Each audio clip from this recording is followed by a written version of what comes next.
Hello दोस्तों, मेरा नाम अंकित है। मैं पटना का रहने वाला हूँ और नोएडा में नौकरी करता हूँ। मेरे साथ ये घटना कुछ समय पहले मेरे दोस्त की बहन की शादी में हुई थी। वह जून 2021 का महीना था। कोरोना के बाद धीरे धीरे सब कुछ खुल रहा था। उसी समय पटना में मेरे एक दोस्त राहुल की बहन की शादी थी। उसने मुझ पर बहुत ज्यादा दबाव डालकर छुट्टी लेकर आने के लिए कहा। क्योंकि वह मेरा खास दोस्त था तो मैं मना ही ना कर सका। उसने यह भी कहा था कि उसकी माशूका भी आ रही है। मैं भी कोरोना की वजह से बहुत दिनों से घर से बाहर नहीं गया था तो घूमने का मौका मिल गया था। इसी वजह से मैं शादी में जाने के लिए तैयार हो गया। मैं शादी के एक दिन पहले ही पटना पहुंच गया। जब मैं पहुंचा तो पता चला मेरे दोस्त राहुल की गर्लफ्रेंड नेहा, जो हाजीपुर देहात के गांव में रहती थी, वह अभी आने ही वाली थी। करीब 1 घंटे बाद वह भी आ गई। नेहा एक बहुत ही खूबसूरत लड़की थी। वह लगभग 20 साल की थी। मैंने आज से पहले उसे कभी नहीं देखा था। वह इतनी ज्यादा खूबसूरत थी कि मैं उसे देखते ही उस पर फिदा हो गया। उस दिन सब काम खत्म होने के बाद मैं खाना खाकर फ्री हुआ और अधिक गर्मी की वजह से छत पर सोने के लिए चला गया था। रात में करीब 1 बजे मुझे कुछ आहट सी आई। मैंने धीरे से आंखें खोली तो देखा कि राहुल नेहा को लेकर छत पर बने एक कमरे में ले जा रहा था। उधर घर का कुछ पुराना सामान और शादी से संबंधित कुछ सामान रखा हुआ था। मैं तुरंत समझ गया कि रात के 1 बजे गर्लफ्रेंड को कमरे में क्यों ले जा रहा है, पर मैं अपनी आंख बंद करके लेटा रहा। उनके कमरे में जाने के करीबन 5 मिनट बाद मैं भी उठकर वहां गया तो देखा दरवाजा अंदर से बंद हो गया था। मैंने जब दरवाजे के बने ऊपर खिड़की से झांक कर देखा तो वह दोनों जस्ट चिल कर रहे थे।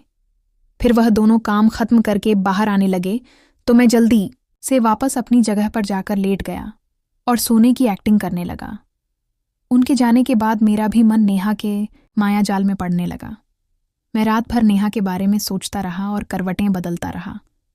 फिर सुबह 4 बजे नींद आई और मैं सो गया। अब मैं मौके की तलाश में लग गया। उसी दिन रात में शादी थी।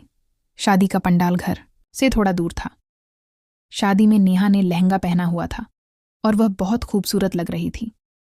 वरमाला होने के बाद मैंने भी खाना खाया और कपड़े बदलने के लिए जाने लगा, क्योंकि रात को बाकी की रस्म भी होनी थी जिसमें मुझे उपस्थित रहना था।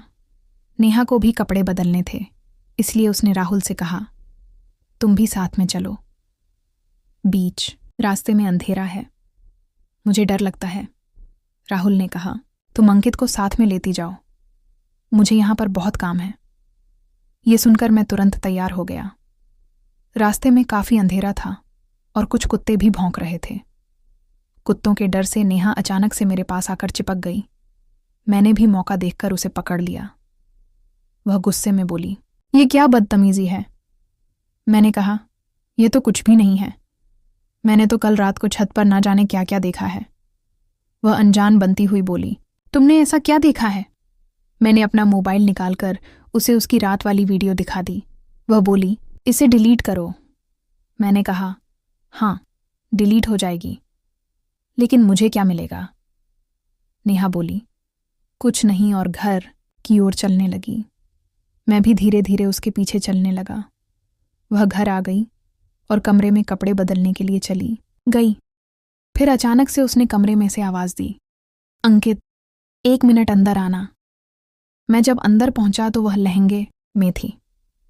मैंने पूछा, हाँ बोलो, क्या काम है? तो वह बोली, तुम्हें क्या चाहिए? मैंने कहा, तुम क्या दे सकती हो? नेहा बोली, अगर तुम्हें वह मिल जाए तो तुम वीडियो डिलीट कर दोगे ना?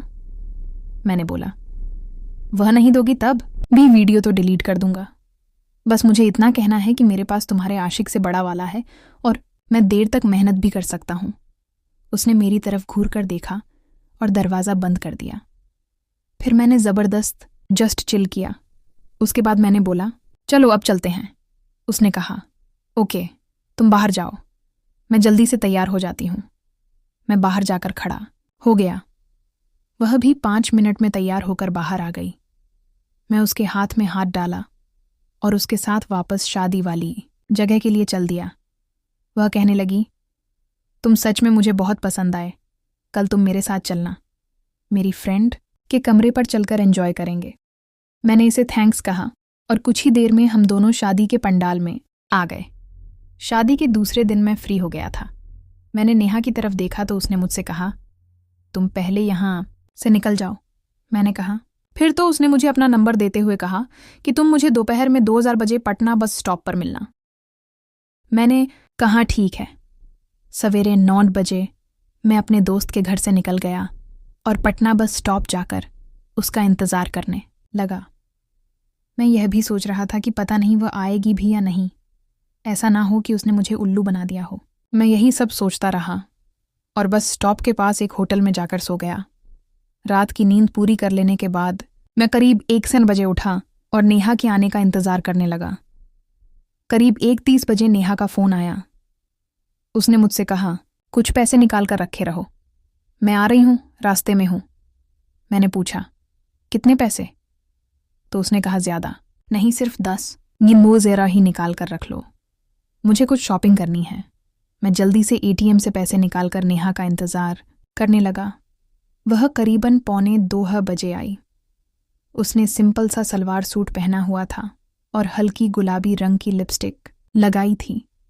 इस साधारण सी ड्रेस में भी वह बहुत खूबसूरत लग रही थी। उसने बाल खुले रखे थे। मैंने उससे जगह की पूछकर ओला टैक्सी बुक कर दी और उसके आने का इंतज़ार करने लगे। 10 मिनट में टैक्सी भी आ गई। नेहा मुझे पाटलिपुत्र कॉलोनी अपनी एक सहेली के यहाँ ले गई। उसका नाम मीना था। जब हम दोनों मीना के कमरे पर पहुंचे तो उसने मीना से कहा, यह मेरा फ्रेंड है, अभी थोड़ी देर में चला जाएगा। मीना हम लोगों के लिए कोल्ड ड्रिंक लेने अंदर चली गई तो नेहा ने मुझसे पैसे मांगे। मैंने नेहा को पैसे दे दिए। तभी नेहा अंदर गई और उसने मीना को पैसे देकर कहा कि तुम शॉपिंग कराओ, मुझे इससे कुछ काम है, जब आना तो फ़ोन कर लेना। मीना समझ गई कि क्या मामला है। अगले 5 मिनट में ही मीना तैयार होकर निकल गई। उसके जाने के बाद मैंने नेहा से पूछा कि वह कहाँ चली गई। उसने मुझे 8000 वापस देते हुए बताया कि मैंने उसे RS 2000 शॉपिंग के नाम पर दे दिए हैं। वह शॉपिंग करने गई है, अब कोई टेंशन नहीं है। मैं उसकी इस चतुराई पर फिदा हो गया और उसके लिए मेरे मन में बना गलत भाव भी खत्म हो गया। फिर मैंने उठकर दरवाजे को अंदर से बंद कर दिया और सारे पर्दे भी खींच दिए। सब कुछ हो जाने के बाद हम दोनों नहा धोकर तैयार हो गए। तब तक शाम के 7-9 बज चुके थे। फिर नेहा ने फ़ोन करके मीना को भी बुला लिया। नेहा ने मुझसे कहा, तुम्हारे साथ बिताए हुए पल मुझे हमेशा याद रहेंगे। उस दिन के बाद से आज तक हम लगभग 15-20 बार मिल चुके हैं। दोस्तों, आपको मेरी ये कहानी कैसी लगी कमेंट करके ज़रूर बताएं। वीडियो पसंद आई हो तो वीडियो को लाइक और शेयर करें और अगर हमारे चैनल पर पहली बार आए हो तो चैनल को सब्सक्राइब ज़रूर करें। अगर आप चाहते हैं कि मैं इस कहानी के बारे में कोई सारांश बताऊं या कोई और जानकारी दूं तो आप पूछ सकते हैं।